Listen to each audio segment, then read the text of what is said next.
आपको जो स्वप्न में जागृत में जो भी भजन बन रहा है, जो भी आनंद मिल रहा है, प्रार्थना है, गुप्त रखिए, इसे प्रकाशित मत कीजिए। इस बात में उपासक फिसल जाता है। छोटी सी कोई अनुभूति हुई, छपवा दिया, प्रकाशित कर दिया, नहीं रह जाएगा हृदय में वस्तु। ये परमार्थ है। बहुत चलने वाले को वीर नहीं कहते कि तुम बहुत दौड़ रहे हो। दिशा किधर है? अंदर का उद्देश्य क्या है? अभी किया नहीं, करने जा रहे हो। अहंकार इस कोटि का बिल्कुल नहीं कुछ होने वाला। कोई और उपाय आपको निष्पाप नहीं कर सकता। कि नाम जपने में रुचि और नाम को बढ़ाना और नाम को पचाना क्यों नहीं हो पा रहा?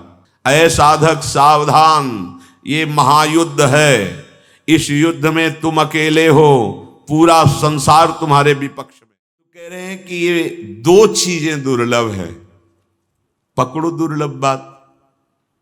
मनुष्य जन्म मिल गया, कृपा से मिल गया, और समय भजन के लिए। तो उन महापुरुष ने कहा ये लाल कपड़ा रंगा के आप घूम रहे हो तो जानते हो इसका मतलब? नहीं महाराज जी, हम नहीं जानते। बोले काषाय वस्त्र अग्नि है, मानो आपका कुछ नहीं रहा, सब कुछ भस्म हो गया। इसको धारण किए हो तो केवल एक भगवान के सिवा कोई तुम्हारा नहीं। जी, आगे की बात समझना। लोग तुम्हें भगवान कहेंगे, लोग तुम्हें सरकार कहेंगे, लोग तुम्हें अवतार कहेंगे। शब्द थे महापुरुषों, हमने देखा जो सिद्ध महापुरुषों के शब्द थे ना, वो वही सब दिखाई देते। सावधान रहना, ये तुम्हारे समय को नष्ट करने के लिए माया आखिरी जाल डालेगी। डायरी में लिखा है हमारा, ये होगा लगभग 30-32 वर्ष पहले की बात। ये डालेगी, लेकिन फंसना नहीं। बैली आएगा, दाना डालेगा, जाल बिछाएगा, चुगना नहीं, स्वीकार मत करना। कैसी हरि कृपा होती है कि पहले से पहले ही हमने जीवन में देखा, जहां जरूरत होती वहां संत भगवान। एक निराशा आ गई जब किडनी फेल हुई। सेवा में रत सुधानिधि के श्लोक उच्चारण कर रहे थे, श्री जी के पात्र मार्जन कर। हमें संतों नहीं दिखाई दे, परिक्रमा तो लगाते रहे, बहुत ऐसे फिर बात। श्वेत वस्त्र, बहुत गोरा वदन, कृष्ण शरीर। हमको देखा नहीं, वो सामने खड़े थे। क्यों साधु हो के उदास क्यों हो? उदास क्या, दोनों किडनी फेल, डॉक्टर साहब कोई दवा तो है नहीं, तो पीड़ा भी है शरीर में, इसीलिए उदासी। बोले नहीं, उदास नहीं रहना चाहिए, प्रसन्न रहो। हाँ, हम कोई भय नहीं है। तो बोले ये अभी मरोगे भी नहीं ना तुम। हम कहा डॉक्टर ने तो कह दिया कि तुम मर जाओगे। बोले 80 वर्ष नहीं मरोगे। ऐसा उनका 80 वर्ष नहीं। ये कौन है? कौन है? जैसे मां उदास देखे तो उसे चैन नहीं पड़ती, क्यों उदास हो? ऐसे संत रूप में भगवान क्यों उदास हो? हम कह रहे हैं 8 मिनट जिए, पर प्रसन्न होके तो जी रहे हैं। ये संतों का हरि बिनु अपनों को, एक एक कदम पे उनका प्यार, उनका दुलार, उनकी संभाल देखिए। हर कदम पर जहां जो चाहिए, जो उपदेश, जो परिस्थिति, वो सब उनको दे। महापुरुषों के वचन मान लो। श्रीपाद कह रहे मैं तुम्हें उपदेश कर रहा हूं, कृपा करके थोड़ी सी बात मेरी सुन लो। ये सर्वार्थान, ये जो कुछ तुम देख रहे हो, जो कुछ तुम कमा रहे हो, ये सब तुम्हारे साथ नहीं जाएगा। एकमात्र नाम, और ये करते हुए वो कमाया जा सकता है। ऐसा नहीं कि सब छोड़ दो, ऐसा कभी नहीं शास्त्र कहता। सबका राग छोड़ दो, अंदर से प्रभु से अपनापन करके नाम जप करो, अपने कर्तव्य का पालन करो, बढ़िया महात्मा हो जाओगे। पैंट शर्ट में महात्मा, धोती कुर्ता में महात्मा, गृहस्थ में महात्मा बन जाओगे। भगवान से चित्त का निरंतर जुड़ा रहना, ये महात्मा की स्थिति होती है। जैसे विभीषण जी, वहां कोई पोशाक महात्मा की नहीं पहने। जब शरणागत होने के लिए आए तो भगवान कहे तुम सरीखे संत प्रिय मोरे। भगवान श्री राम जब रावण ने लात मारी सभा में, विभीषण जी को रोष नहीं आया, हाथ जोड़कर कह रहे तुम पितु सरिस भले ही मोहि मारा, राम भजे हित नाथ तुम्हारा। तो परम वैष्णवाचार्य महादेव जी बोले उमा संत कह यही बड़ा है, ये संत है विभीषण। देखो विभीषण जी हृदय से संत हैं, क्योंकि निरंतर नाम जप करते हुए भगवान को अपना मानते हैं, अन्य किसी कोई वस्तु व्यक्ति स्थान को नहीं। तो यहां कह रहे हैं कि दो दुर्लभ वस्तु है, इनको पकड़ लो भाई, अगर समझ में आ जाए। इस मनुष्य जन्म की दुर्लभता है नाम जप में। अगर तुम्हें नाम जप का समय मिला है तो बस आप समझ लो भगवान के पास। ऐसा पूज्य श्री पंडित गया प्रसाद जी ने कहा कि अगर ये आपको भजन का समय दे दिए हैं तो अब इनसे कुछ मत मांगना, इससे बड़ा इनके पास कुछ नहीं है देने को। भजन का समय, अब उस समय को अगर आप बर्बाद करते हैं तो बहुत बड़ी कृपा को ठुकरा रहे हैं। अच्छा, हरिनाम भजन तभी होगा जब भजनानंदी संतों का संग होगा। इसलिए साधन को तो हरिभजन है, पर कै सत्संग सहाय। अगर सत्संग नहीं तो भजन में रुचि नहीं होगी। भजन न होई संग बिनु, और भजन बिना नहीं प्रेम। बिना भगवत अनुरागी संतों के संग से हमें लगता सब बन गया है। मनुष्य शरीर मिल गया, वृंदावन धाम आने को मिल गया, सत्संग सुनने को मिल गया।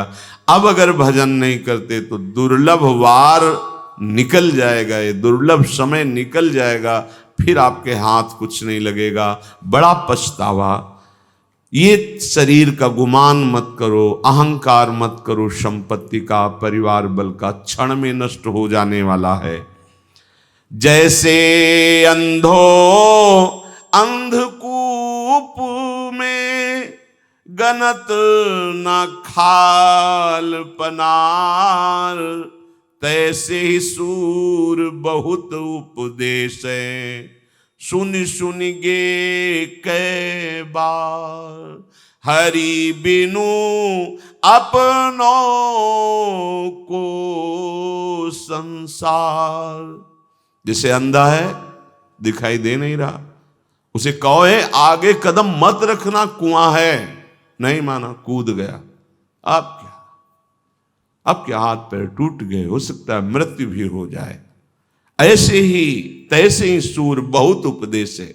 बहुत हैं भगवत प्रेमी महात्मा जन उदार, भूरिदा जना जो भगवान का नाम रूप लीला गुण धाम सुनाते हैं आपको, पर आप बोले सुन सुन के या तो दूसरों को सुना दिए, खाली कर दिए अपने हृदय को, और या इस कान से सुना इस कान से निकाल दिया। आप उसे ग्रहण नहीं की। ग्रहण कोई विशेष भाग्यशाली करता है। शब्द पड़ा और गूंज गया। निरंतर नाम जपना है, पवित्र आचरण करना है। अब मनन करके उसे अपने जीवन में उतारा। अगर कभी कोई प्रेमी महाजन आपके साथ बैठे हैं, आपके प्रेमी जन, परिवार के जन, और उपदेश करना है जो सुन के आयो, तो उसमें कभी ये शब्द न हो कि मैंने ये ग्रहण किया, नहीं। और सत्संग में ऐसा आया था कि अगर मनुष्य जन्म की सार्थकता है तो निरंतर नाम जप करें। ऐसा आभास भी मत होने दो कि इसमें से कौन सा शब्द आपने ग्रहण किया है। अगर कहा ये बात हमको बहुत पसंद आई और हम इसको जीवन में उतारेंगे, उतार ही नहीं सकते, क्योंकि निकाल दिया आपने। वो अंदर रहेगी तो घूमती रहेगी और आपके हृदय को मथ कर निर्विकार कर देगी, पर आप सहन नहीं कर पाते। जैसे कभी अहेतु की कृपा से स्वप्न में कोई संत आ जाए, कोई भगवत झांकी आ जाए, कोई देवालय, कोई तीर्थ, कोई पवित्र, अब वो आपको प्रेरित करेगा, बोलो सभा में, बोलो हमको भगवान की झांकी आई थी, हमको अमुक है। बिल्कुल नहीं, बिल्कुल नहीं, बंद हो जाएगा। अहेतु की कृपा से यदि स्वप्न, जागृत की तो स्थिति प्रपंच में है ही, स्वप्न में जब आप भगवत संबंधी कोई स्वप्न देखें तो वो भगवान चाहे जागृत में आवे, चाहे स्वप्न में आवे, चाहे वो सत्य है। भगवान के संत सत्य स्वरूप भगवान में स्थित है। कृपा मनाओ और एकांत में रो कि अहेतु की कृपा लो। आप कितना बढ़ता चला जाएगा, पर वो सहन नहीं होता। पूज्य सदगुरुदेव भगवान के पास श्री जगन्नाथ जी के अंग से भी गए, हमने आपकी महिमा सुनी है, ऐसा ऐसा आप कुछ भाव प्रकट कीजिए। पूज्य महाराज जी के वचन, हम तो गुणहीन हैं, हम क्या भाव प्रकट करें।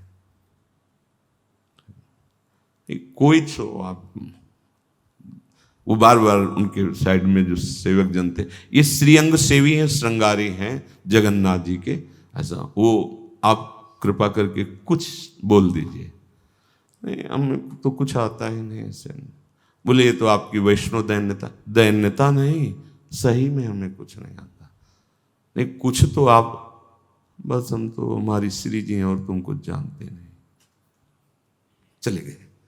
क्या उपदेश दे गए, पकड़ पाएंगे? एक बार कोई महापुरुष आए थे, हम सेवा में थे, तो पूज्य श्री वल्लभाचार्य भगवान के आचार्य में थे, तो परिचय उनके संग के दिए। महाराज जी की बस हर समय मुद्रा ये, अब तो बिल्कुल सहज सरल एकदम कृपालु।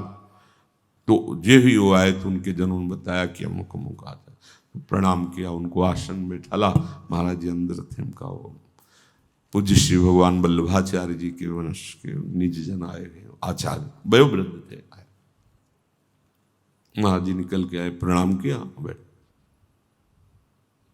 निरंतर वो देखते। उन्होंने कहा कि कुछ सुनने आए। महाराज जी ने आंख खोली,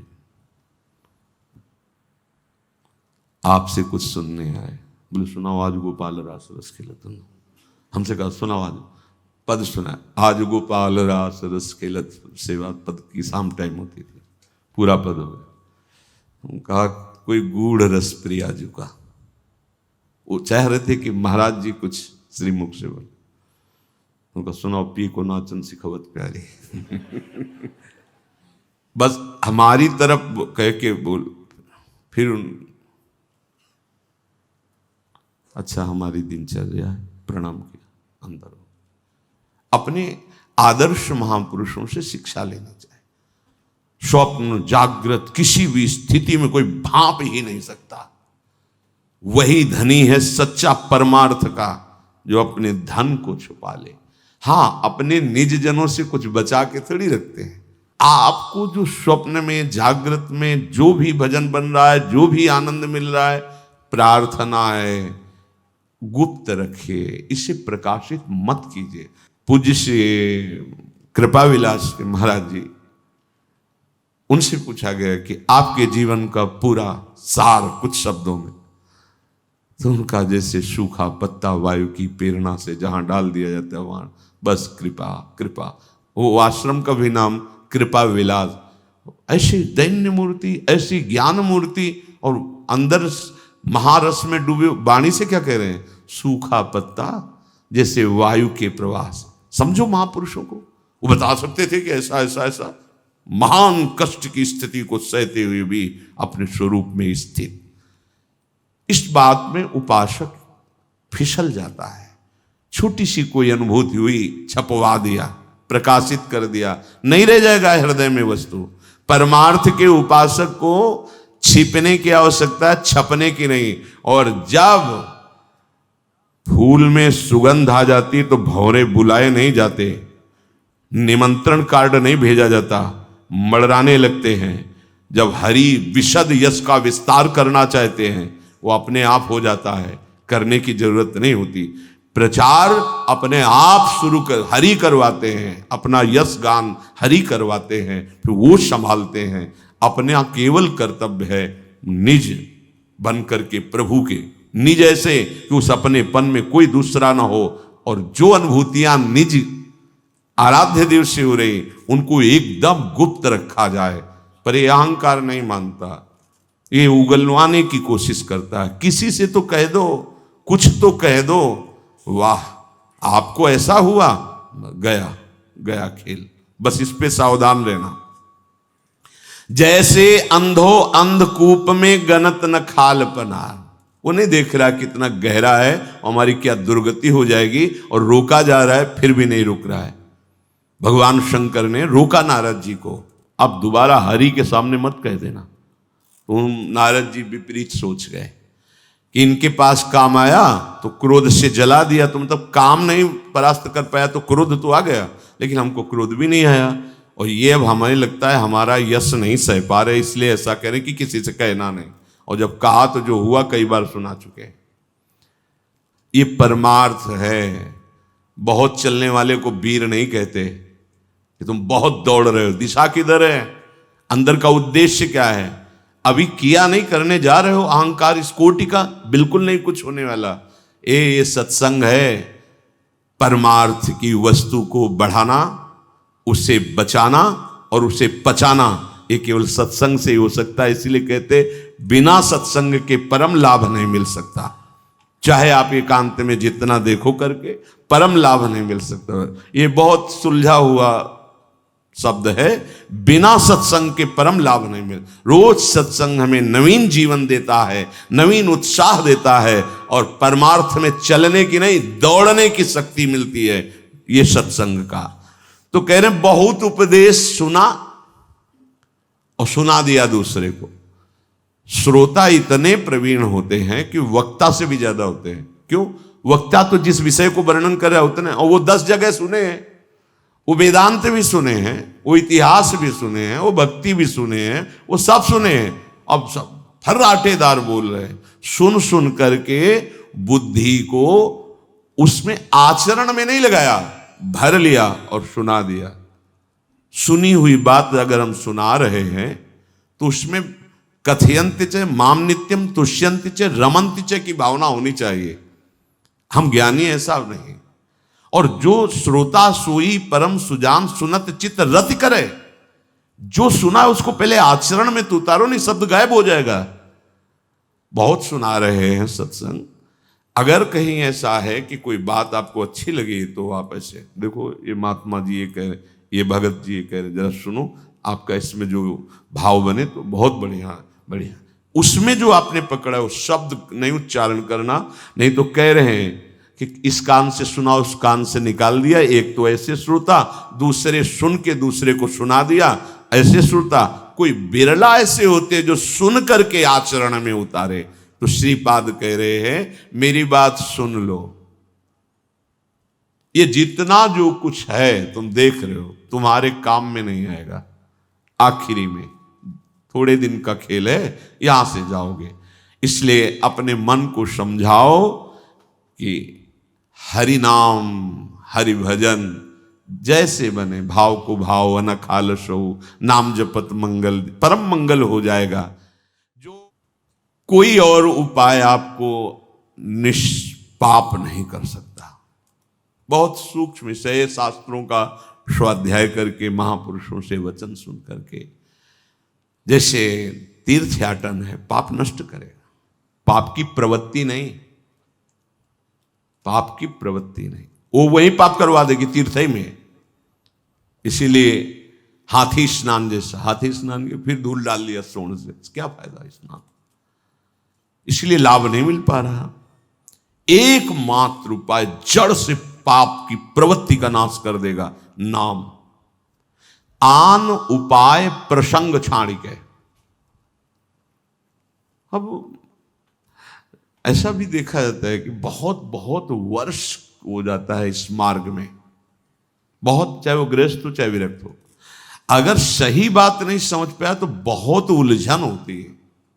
एक आए थे बहुत दूर से, प्रणाम, इतना बड़ा पर्चा प्रश्न करने। तो पहले उनसे तुम कहा कि यदि ऐसी कहीं भावना हो, 50 के होंगे, बहुत अनुयायी उनके साथ, कि हम इनसे शास्त्रार्थ करके जीत जाए, तो पहले हम आपसे प्रार्थना करते हैं, आप पिता हैं और ये दास आपका पुत्र है, आप स्वामी हैं, मैं एक तुच्छ आपका चरण सेवक हूं।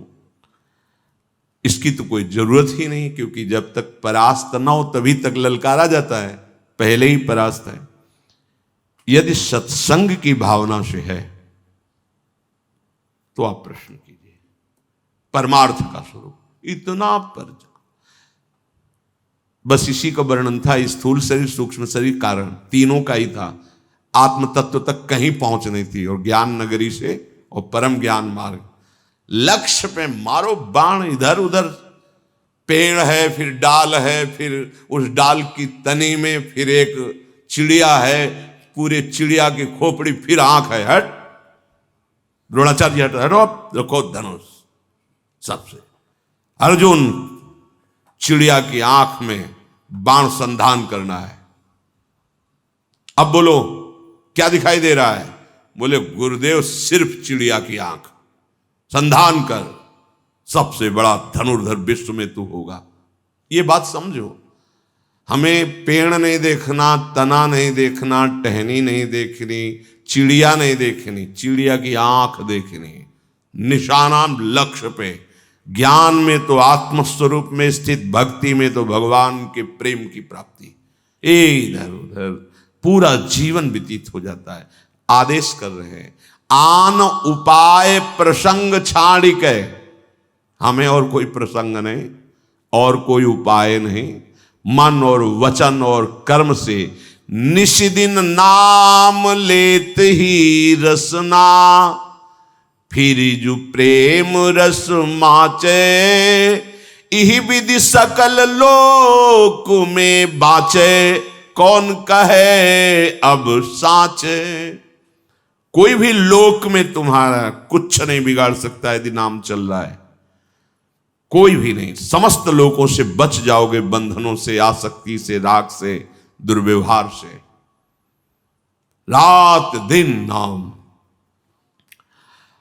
अभी नाम के प्रति वो धन बुद्धि नहीं हुई, महत्व बुद्धि नहीं हुई। नहीं तो नवीन अवस्था जब शरीर की थी, जहां सब सोए उठ के बैठ गए, क्योंकि अब शांत एकदम, गंगा किनारा सा, बस मंत्र ही दिखाई दे रहा, मंत्र ही सुनाई दे रहा है। हाँ, थोड़ी देर फिर विश्राम कर लेंगे, फिर 2 बजे सोचना, फिर बैठ। एक जैसे मेहनती आदमी ओवर टाइम करके भी धन बढ़ाना चाहता है, ऐसे साधक होता है। अधिक से अधिक भजन, जितना कम सोने में समय दोगे अच्छा है, क्योंकि आप भगवत मार्ग के प्रतीक हैं। और 6 घंटा अगर बहुत श्रम करने वाला सोता है तो वो उसके लिए पर्याप्त है। इसके आगे तो फिर तमोगुण का ही राज्य है। कोई कोई तो बहुत सोने वाले हैं, वो जीवन को, इस समय को बर्बाद कर रहे हैं। कुछ नहीं है, कुछ नहीं, बस इंद्रियों को विश्राम देना, शयन करना है। संसार का चिंतन छूट जाता है। गाढ़ निद्रा में होते हो तो तुम्हें सुखानुभूति होती। अगर यही चिंतन भगवान में लगा हुआ, संसार का चिंतन छूट गया, तो निद्रा से भी ज्यादा शांति आपकी इंद्रियों और मन में होगी। विक्षेप नहीं होगा कि हमें नींद नहीं आई है। रात दिन नाम जपने की बात, इन पूरे शास्त्रों में, सब संतों में यही पाया है। इसलिए हमारी किसी साधन पे विशेष रुचि नहीं रह गई। एक ही बात रह गई है कि तुम्हारे कान सुने और तुम्हारे हृदय में स्फुरित हो और नेत्र वही देखें। बस नाम नाम। नामी भी पीछे, पहले ना। नामी भी, गोस्वामी जी ने कहा है कि कोबड़ छोट कहत अपराधु। वैसे अगर हम किसी को बड़ा और छोटा कहे तो अपराध लगेगा, क्योंकि वही नामी वही नाम। पर जो सुजान जन है वो समझ जाएंगे, नाम स्वामी है और नामी सेवक है। स्वामी जहां विराजमान होता, सेवक को वहां आना पड़ता है। अगर नाम विराजमान है तो सेवक है, नामी उसको आना पड़ेगा। ऐसा गोस्वामी जी ने वर्णन किया है। यहां कह रहे हैं कि नाम जपने में रुचि और नाम को बढ़ाना और नाम को पचाना क्यों नहीं हो पा रहा? क्योंकि हम द्वंद्वों में फिसल जाते हैं। इसलिए आगे कह रहे, यदि अपना मन हरि में लग जाए, हरि नाम में लग जाए और सहना आ जाए, बस भजन रुकना एक ही बात से होता है। हम सहन नहीं कर पा रहे हैं प्रहार को, आंतरिक और बाहर, और योद्धा को प्रहार सहना ही पड़ेगा। भगवत मार्ग में चलने वाला योद्धा है। संपूर्ण संसार एक पक्ष में, तू अकेला। पूज्यपाद उड़िया बाबा के वचन, ऐ साधक सावधान, ये महायुद्ध है, इस युद्ध में तुम अकेले हो, पूरा संसार तुम्हारे विपक्ष में। बोले नहीं, हमारे मित्र तो हैं, इतना प्यार करते हैं, इतनी सेवा करते हैं, इतने समर्पण करते हैं, वो हमारे विरोधी कैसे हो सकते हैं। याद आई ना, उसकी स्मृति आ गई ना, तो वो स्मृति गई ना हरि से हटके, तो है ना विपक्ष। ये बड़ी सूक्ष्म विषय है, इसीलिए पहले उसमें हरि भाव देखो, कोई और भाव ना आ जाए कि मेरा शिष्य, मेरा सेवक मुझे बहुत प्यार करता है, मेरे प्रति बड़ा समर्पण है। ये गया है हरि स्मृति, अखंड तैल धारावत स्मृति में पूरा संसार बाधक भाव अंदर से स्वीकार करो, सब में भगवत भाव करो, तो तुम्हारी अखंड स्मृति बनी रहेगी। जाय समाई, समा जाएगा नाम, तुम नाम में समा जाओगे, नाम तुम में समा जाएगा।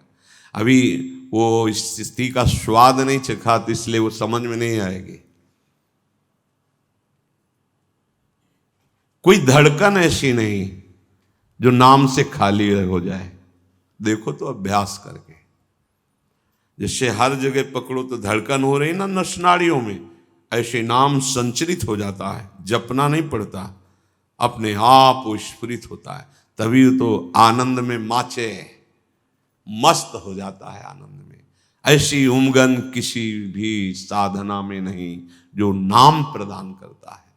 इसलिए वो फिर दोबारा जगत में जन्म नहीं लेता जो नाम जप करता है। श्रीपाद कह रहे मेरी बात सुन लो, कृपा करके थोड़ी सी मेरी बात सुन लो कि जितना भी जो कुछ तुम्हारे पास है पुरुषार्थ करके एकत्रित किया है, वो शीघ्र नष्ट हो जाने वाला है, पक्का। देखो काल के खेल हो रहे हैं जगह जगह। कभी कोई गाड़ी पलट गई तो सैकड़ों लोग पधार गए, कहीं कोई रोग आ गया, लाखों करोड़ों लोग पधार गए, कहीं ये काल का खेल हो रहा है। जो कुछ यहां तुम एकत्रित किए हो, पद प्रतिष्ठा, पढ़ाई लिखाई, रुपया पैसा, एक क्षण में छूट जाने वाला है। श्रीपाद कह रहे कृपया किंचन मया श्रूयता, मेरी थोड़ी बात तो सुन लो। जो तुम धन संपत्ति भोग सामग्री सब एकत्रित कर रहे हो, भोग रहे हो, उसका उद्देश्य तुम्हारा है शांति, सुख, विश्राम। ये नहीं मिलेगा तुम्हें, यहां नहीं मिलेगा, कहीं नहीं मिलेगा। कोई भी पद हो, शांति नहीं मिलेगी। जब कोई पद में बैठता है तो सबसे ज्यादा उसको चिंता होती है कि अब ये पद हट न जाए हमारा, क्योंकि स्थायी कुछ है नहीं। बराबर किसी सब दिन होत ना एक समान, रात में नींद नहीं आती। अभी तो बैठे हैं, लेकिन अगला कहीं दूसरा न बैठ जाए, चला ना जाए। कितनी चिंताएं, लाखों चिंताएं। और ये सब किया किस लिए जाता है? आंतरिक उद्देश्य, बड़ी शांति हो जाएगी, सुरक्षा हो जाएगी, सुख मिलेगा, विश्राम मिलेगा। कभी नहीं मिला, यहां किसी को नहीं मिला। जो चाहता है नित्य सुख, मन को विश्राम, तो हित ध्रुव हित सो भजत रहो पल पल श्यामा श्याम। यदि तुम सदा सुख चाहते हो और मन को शांत और विश्राम करना चाहते हो, तो एकमात्र उपाय है प्रेम से निरंतर श्यामा श्याम श्यामा श्याम श्यामा श्याम ऐसा रटो। तब तुम्हारे अंदर एक इच्छा पैदा होगी कि अब जिनका नाम लेते उनका रूप तो देखें। मेरी थोड़ी बात सुन लो, थोड़ी बात सुन लो, कृपा करके सुन लो। तुम्हारे पास जो कुछ पुरुषार्थ से कमाया हुआ है, इसमें न सुख मिलेगा, न शांति मिलेगी, न विश्राम मिलेगा, और ये कभी भी नष्ट हो सकता है। जिसका तुम भरोसा लिए हो शरीर का, शरीर संबंधियों का, शरीर के भोगों का। हाँ, एक है परम लाभ की बात, नित्य सुख प्रदान करने वाला, परम शांति प्रदान करने वाला प्रभु का नाम, श्यामा श्याम राधे श्याम राधा राधा राधा। तो बोले ये फिर क्या करेगा? सब इच्छाओं को मिटाकर एक इच्छा प्रकट करेगा कि जिनका नाम ले रहे हैं उनको मैं देखना चाहता हूं, एक झलक तो मिल जाए। इसके लिए उसके हृदय में फिर वेदना पैदा होती है। नाम नहीं छोड़ता तो वेदना, उस वेदना का नाम है विरह। उस विरहाग्नि में अनंत जन्मों के सब संस्कार भस्म हो जाते हैं। असीम विचित्र स्वच्छंद परम प्रेममयी क्रीड़ा करने वाले जो श्यामा श्याम हैं, उसे आकर्षित करके वृंदावन की प्रीति प्रदान करते हैं। अब वो वृंदावन उसे प्राणों से प्यारा लगने लगता है। फिर श्री राधा किशोरी उसे अभय करके अपना दर्शन कराती है। एक बार तू मेरी बात कृपा करके सुन ले। निर्मर्यादि विचित्र शक्ति भिरहि स्वच्छंद खेलम सदा, श्री वृंदावन मस्ति तद्व्रत सकृत राधे ईश्वरी निर्भयम। जो हमारी ईश्वरी, हमारे इष्ट हैं, राधैवेष्टम, हमारी जो इष्ट है राधा किशोरी, वो तुम्हें अपना दर्शन देकर निर्भय कर देंगी। एक बार केवल मेरी बात मान जा। तेरे पास जो कुछ पुरुषार्थ है ये सब मिथ्या है, सत्य सच्चिदानंद प्रभु का नाम है। इतना नाम जप कर तेरे हृदय में वेदना पैदा हो जाए, उनके दर्शन की, विरह की वृत्ति प्रकट हो जाए मिलन के लिए। अब क्या करें? वो धाम की प्रीति प्रदान करते हैं पहले, क्योंकि धाम में ही साक्षात्कार होता है। कहीं भी वो पहले धाम प्रकाशित होगा, फिर युगल सरकार कृपा करके पधारते हैं। किशोरी जो करुणा समुद्र हैं, अब उसे निर्भय कर देती है। ये जीवन का सार है। रोज सत्संग में अपने को सुनने को मिलता है नाम नाम, पर हम देखते हैं कि पकड़ नहीं पाते आप लोग। नाम जापक का चेहरा जो होता है वो बताता है कि नाम जप चल रहा है। नाम जापक के नेत्र बताते हैं कि नाम जप चल रहा है। उसकी मुद्रा बताती है शरीर की कि नाम जप चल रहा है। रोज सत्संग इसी बात का होता है। तो आप कृपा करके जब चेतना आ जाए तब तो दौड़ाओ मन को नाम में। मान लो आप बेहोश हैं एकदम, तो जब होश आवे तो पश्चाताप तो करो। तद्विस्मरणेन परम व्याकुलते थी। नाम नहीं चल रहा, जीवन का हमारे फिर रहा क्या? क्या साधना रहे? देखो हम आपको प्रार्थना करके बता रहे हैं बार बार, ये बाहरी भागवतिक चेष्टाएं तभी सफल हैं जब आपका आंतरिक चिंतन भगवत स्वरूप हो जाए। अभी कोई एकांतिक में आए थे, उन्होंने कहा बहुत विशाल मंदिर, मतलब ईश्वरवाद वो बना रहे हैं, बड़े बड़ों का नाम लिया कि आशीर्वाद है सब, बस अब आपसे आशीर्वाद लेने आए हैं, ये काम पूरा हो जाए। मंदिर बनाना अच्छा है, धर्म का कार्य है, शुभ कार्य है। भगवान के जो भी विग्रह विराजमान करोगे भगवान हो, उसमें सावधानी है कि बना तो दिया है, आजीवन सेवा नियम पूर्वक होनी चाहिए। और दूसरी बात, अंदर का चिंतन बदलना चाहिए आपका। यदि अहंकार युक्त बात समझ, बहुत बड़ा मंदिर भगवान शिव का रावण ने बनवा रखा था। जब और घर सोने के थे तो मंदिर में कितने रत्न हीरे जड़े होंगे कहने की बात नहीं है, पूरी लंका सोने की थी। तो भगवान शिव का मंदिर कैसा बनाया होगा? बहुत बड़ा उपासना का भी भाव था उसका। और अपने यहाँ तो इष्ट को झूले पे झुलाते, उसने अपने इष्ट को बाहुओं पे मैं कैलाश सहित झुलाया 20 बार।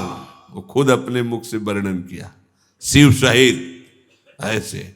लेकिन चरित्र ठीक नहीं था, चिंतन ठीक नहीं था। तो वही भगवान शंकर हनुमान जी का रूप लेकर के गए, पूरी लंका को जला दी और कहा भगवान श्री राम का आदेश नहीं है, नहीं तो इसी सभा में पटक करके सबको बंदी बना के। माता जानकी से कहा आप दुखी मत होइए माँ, प्रभु का आदेश नहीं, दूसरा हमारे स्वामी का यश होगा। नहीं तो माँ आपका पुत्र इतना समर्थ है, अकेले पूरी लंका को विध्वंस करके और अभी आपके चरणों को प्रणाम करके पीठ में बैठालता और अभी प्रभु के पास। पर आप धैर्य धार। कौन है? भगवान शंकर ही है, दूसरा नहीं। आराध्य देव ने ही नष्ट कर दिया। क्यों? चिंतन ठीक नहीं तुम्हारा, चरित्र ठीक नहीं। बात यहां अगर कोई भी आंतरिक हमारी बात समझना चाहे तो बाहरी क्रियाएं जो शुभ हो रही हैं उनका फल है आपका आंतरिक चिंतन ठीक हो जाना, आपका निरंतर नाम चलना, आपका चरित्र पावन हो जाना। इस बात पर ध्यान दो। अगर मनमानी आचरण करते रहे 2-4 माह तो आप भी ऐसा कहेंगे कि हमें आनंद का अनुभव नहीं हो रहा। नहीं, जैसे कहा जा रहा है वैसे चलो, चमत्कार तो नाच पड़ोगे, रो पड़ोगे। पायो जी पायो मैंने राम रतन धन पायो। शेष चर्चा आगे। श्री राधा वल्लभ लाल।